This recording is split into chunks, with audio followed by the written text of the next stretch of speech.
How have these strikes unfolded over the last few days? Any signs that are being effective?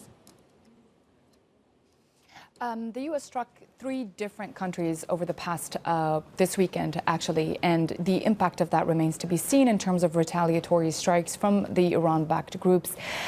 We saw a report from Syria that a base in there was struck by several drones by a Iran-backed group.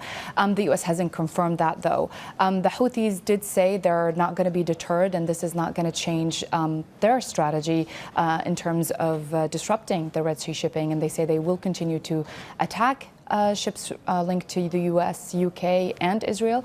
And they say that these strikes by the U.S. didn't even impact their military capability, and they're going to build more on that. The impact also is that the U.S. is sending a very strong message, targeting 58 strikes, 58 targets in Iraq and Syria, and the Houthis as well over the weekend. So this is a strong message saying we won't stand idle when there are casualties as a result from any strikes on our troops.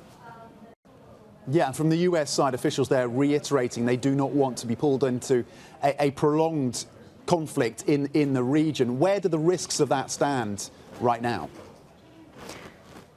Well, the risk is the U.S. getting pulled into this wider conflict in the region as Iran tries to play out this asymmetrical warfare everywhere else. So they're striking Iraq, the U.S. is striking Iraq, Syria, the Houthis, of course, that's Yemen. And so the risk still remains that, the U.S. is going to get pulled into this, despite the fact that U.S. officials are saying this is not the aim and not the target.